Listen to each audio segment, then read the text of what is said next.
Hey, welcome back to KP Unpacked. My name is Jeff Eccles. I'm a senior advisor at KP Ready Company, and this is my opportunity. This is my weekly opportunity to sit with KP Ready, our CEO and founder, and say, "Hey, KP, I saw what you posted on LinkedIn. What were you thinking when you posted that? What was the inspiration? Why are you stirring the pot like that? Why did you have that to say?"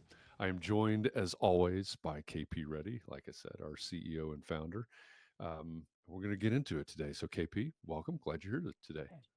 The real answer of why I stir the pot is I don't have hobbies. Stirring the pot is your hobby. And it's my hobby, yes. There you go. It's if I Yeah. don't do it on LinkedIn, I'm doing it to my grown children. So, you know, they appreciate that I'm expending that energy on social media and not at them. For the listeners out there, stay tuned because I'm going to bring KP's grown children on to an episode in the future and ask them about that comment right there. The invitation, I'm typing it right Yeah. now as we speak. Torture your kids, it's good for them. You heard it here first. That's going to come up in your presidential campaign, by the way. Yeah, sure. Yeah. And maybe you stir the pot to stay warm. How cold is it right now in It's Atlanta like where you 12 are? degrees in Atlanta, Georgia, Okay. for So no we're reason. yeah. As we record this, it is very cold. I'm in Indianapolis. It's colder here in Indianapolis than it is in Atlanta, but we won't get into that. It should be. It's it's Hmm. January. It should be cold here. You made that But choice. I I I do make that choice every day. And it's snowed or maybe still snowing. I don't know in Panama City, Florida. Panama City, So yeah, it's in Florida, Gulf. yeah, here we are. Yeah. It's snowpocalypse. I'm sure that's on the news somewhere down there. By the way, we renamed the Gulf of Mexico to Gulf of America, and then it gets snow. I'm just saying. Yeah, that'll be another episode That's coming a different soon. episode. That'll be on Twitter Spaces. that follow us on TikTok. That's where you'll Yep. find that Yeah, recording. that's where you'll find us. Yeah. So as usual, we have selected one of your LinkedIn posts. And this is a little bit of a preview for us, and maybe we'll talk about that. Maybe we won't, but I think this is a super interesting post. It's gotten a lot of reactions. It's definitely timely, and it sort of sets the stage for some of the things that we're rolling out, but also, I mean, what we're seeing and what you're seeing across the AEC industry. So let me read it first, and then as usual we'll go back and we'll unpack it and we'll see what was the inspiration behind this. So um, as we're recording this, you posted this about a week ago, about 5 days ago. So if you're looking for it on KP's LinkedIn feed, and by the way, if you don't follow KP, you should on LinkedIn. It's just KP Reddy, Reddy. You can find him there. Um, so you must have posted this about, say, the 17th of January, 2025, for those that are listening in 2030. You can go back 5 years and find this. But it goes like this. It reads like this.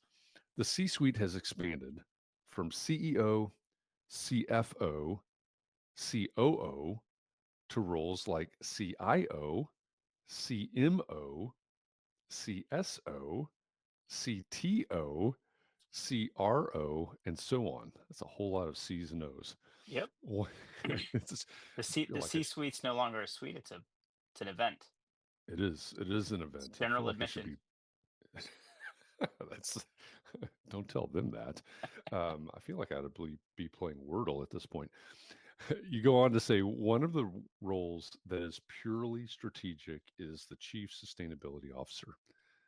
The other C suite positions can be judged on a quarterly basis. For the chief sustainability officer, their impact on the enterprise value of a business beyond compliance manifests itself as intangible value. The chief sustainability officer of the future has to build multifaceted competencies beyond what they have to deliver shareholder value. It's interesting times. All right, let's unpack that. So, the chief sustainability officer is the only purely strategic C suite or C party or Mhm. C event, whatever it is we're calling it. Tell me about that. Yeah, because so I think if you look at some of these other new C-suite additions, right? Like, let's say the chief innovation officer. The chief innovation has one hand in IT and creating operational efficiencies, very measurable KPI driven metrics, and then maybe they have some future look into here's new businesses we can build, here's some new ideas, but there's some anchoring around no, we're creating value by creating process improvement, et cetera. Chief strategy officer, they get their like KPI driven metrics around growth metrics, around acquisitions like M&A, stuff like that, corporate development, et cetera. So there is like a EBITDA impact. There's a growth impact to the business. So they all have their foot into something else. I think when you look at a chief sustainability officer, um, compliance isn't it's not a revenue opportunity. It's not even a process improvement opportunity in a lot of cases. In most cases, um, it's just regulatory, right? It's just a defense mechanism. So you're quickly like in the overhead space. You're the GNA of the C-suite. Sure, Uh, sure. I and, get it. and so that's just a tough place to be. So when I look at great chief sustainability officers, not only do they understand some pretty deep technical aspects of sustainability, if you're the CSO at Coca-Cola, you probably have some core competencies around water and water sustainability because 90% of a bottle of Coke is water, right? You might have some deep competencies, technical And competencies plastic. in plastic, right? Right, exactly. Like you're probably studying microplastics in water, like that kind of thing, right? So I think you might have some deep expertise, but then you really have to build these other competencies. You really need to understand marketing and sales and finance and all the other functional areas of your fellow people in your C-suite. Because if you have to let them understand you and sustainability and what the impact is, they'll just never get there, right? The CFO, if you want the CFO to self-interpret the sustainability strategies and translate that into an income statement and a balance sheet, you're just going to be overhead. They're not going to understand it. They're not going to spend the time. So it's really incumbent on a CSO to a chief sustainability officer to really understand, hey, and here's what my CFO does. Here's what our math is as a business. If you're a public company, you better know the K's and Q's better than anyone on the C-suite, other than the CFO, maybe, probably better than the CEO. Because you're fighting for relevancy. Mhm.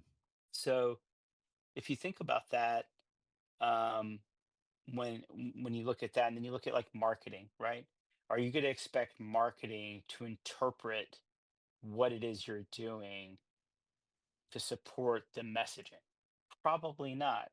If you're the chief marketing officer at IBM, do you know anything about the sustainability strategies? Probably not. Are you focused on that? Or are you focused on brand awareness, lead generation, and all the things that the CMO of IBM should be focused on, right? So I think what it really drives is the leveling up of a chief sustainability officer is to really understand the other functional aspects of the business really well and translate their work product into those areas. Also, especially if you're a public company, when you're living quarter to quarter, how does how are you relevant in the quarterly reports and not just the annual reports, Mhm. right? So what are the things that matter on a quarterly basis that you're reporting and communicating well? And I think that's just where I don't think you can say, in my world, every business should have some sustainability function, right? Even if you're, you know, using the little airline feature when you book tickets to track your carbon output or whatnot, or, just at a minor level. It may not be someone's job, it's definitely some level of awareness around it. And then I think as you scale up and you actually need a chief sustainability officer, I think there has to be some strategy how it fits into the core business. And I think there's a huge gap there. I think it's a huge gap there. Yeah.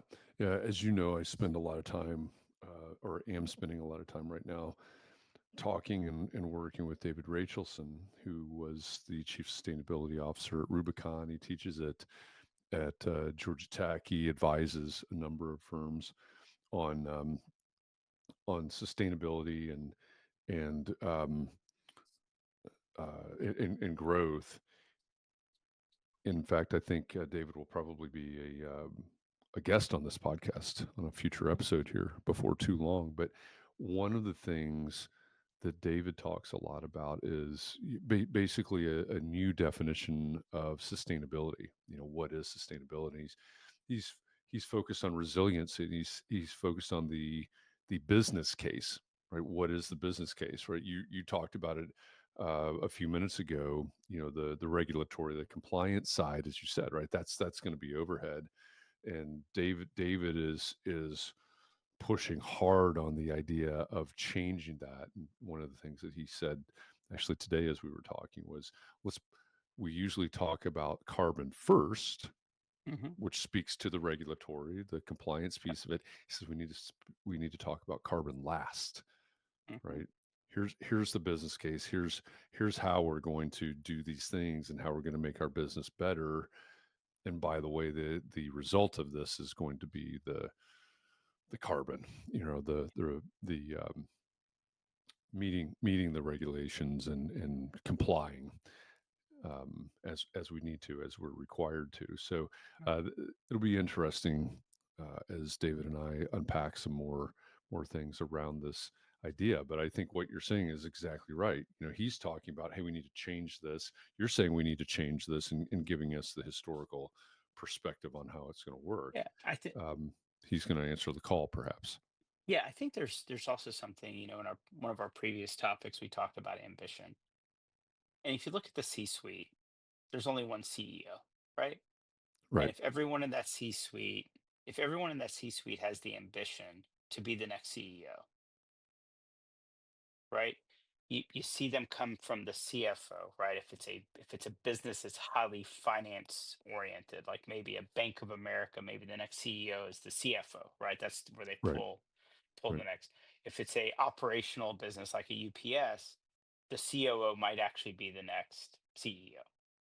Right. If it's a marketing driven organization like Red Bull or something, it might be the CMO, right? Hmm. So you have to ask yourself like that, if you have the ambition of a chief sustainability officer, your ambition is to be the CEO of your company or another company. What is that path, right? And what all do you need to know? And how do you really communicate well and understand the math, right? So this is where when I say the chief sustainability officer of the future really needs to understand every functional group in the business and how they are relevant to it. That is the only way you go from chief sustainability officer to CEO, is if you're able to really position and prioritize that. And I think, David's a great example. Rubicon was a startup. And so his role at that startup was probably way more critical than maybe Hmm. the chief sustainability officer at Georgia Pacific, right? Hmm. Yeah. Because his strategy, understanding, that's what drove their business model. Right. Yeah, that's a good point too. Yeah. Right. The, I mean, the that was their business model business piece of model, it. right? Right. Right. Yeah. Yeah. He had to understand everything. He couldn't just say, oh, Hmm. I'm going to sit here and go to conferences and hear about the latest sustainability stuff. He had to translate everything he was doing into how does this affect revenue? How does this better serve our customers? Which is a unique place to be. Hmm. Is this the chief sustainability, let's pick on Coca-Cola? Is the chief sustainability officer of Coca-Cola saying, how does this drive revenue and how does this impact create value for our customers? I don't know. Is their CMO doing that? Absolutely. Right. Right. Yeah. I mean, my gut is no, they don't. But I don't know how well informed my gut is on that particular. You know, they're probably looking at the impacts of supply chain and labor and things like that. But I don't know.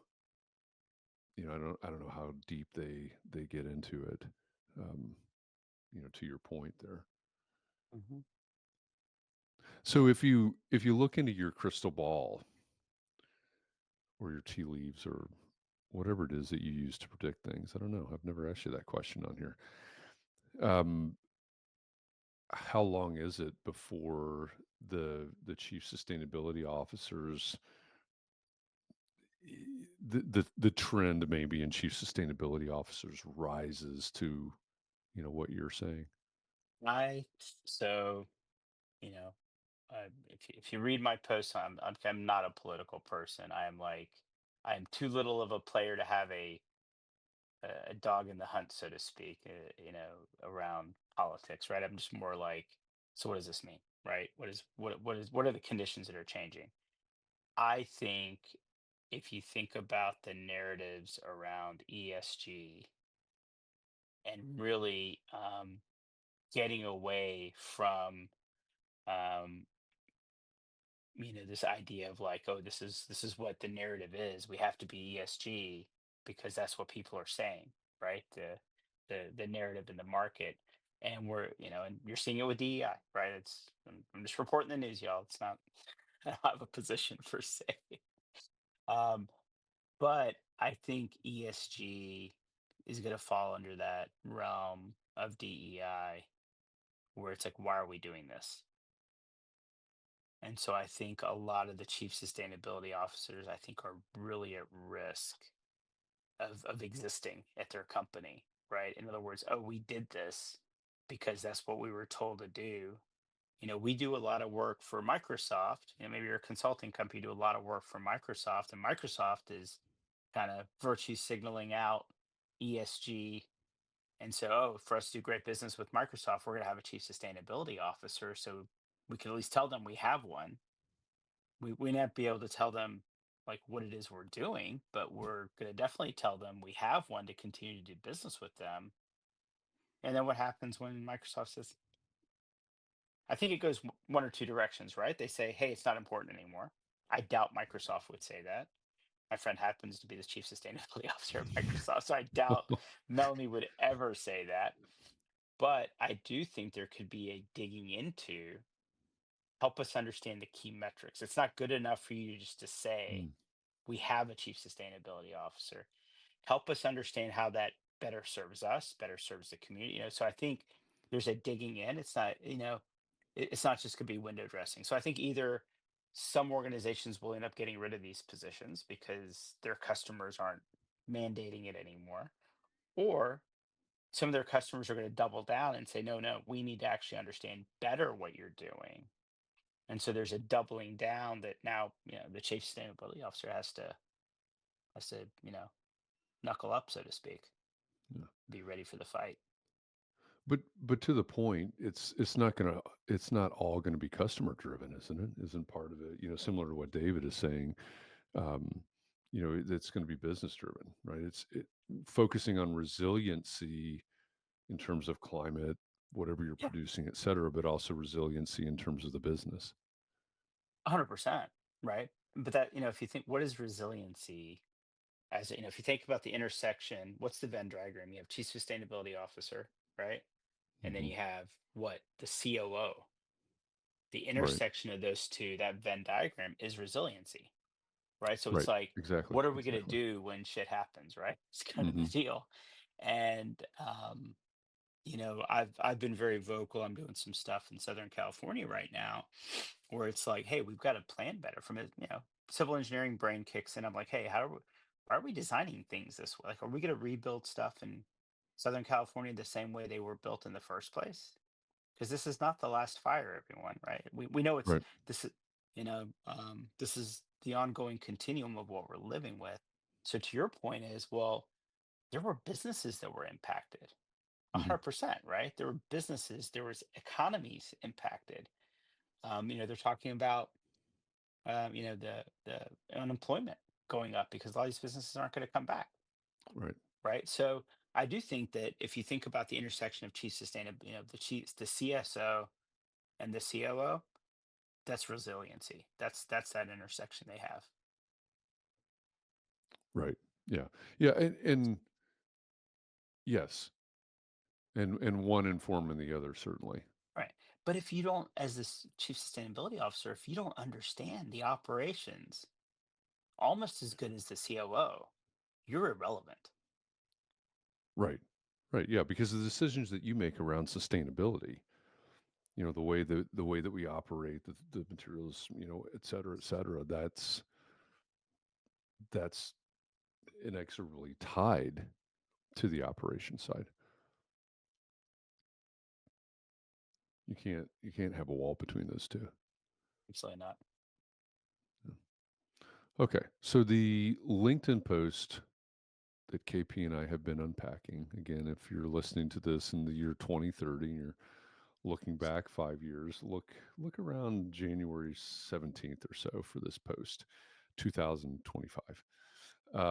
The C-suite has expanded from CEO, CFO, COO to roles like CIO, CMO, CSO, CTO, CRO, and so on. One of the roles that is purely strategic is Chief Sustainability Officer. The other C-suite positions can be judged on a quarterly basis. For the Chief Sustainability Officer, their impact on the enterprise value of a business beyond compliance manifests itself as intangible value. The Chief Sustainability Officer of the future has to build multifaceted competencies beyond what they have to deliver shareholder value. It's interesting times. All right, KP and I have been unpacking this. We do this once a week. We come together.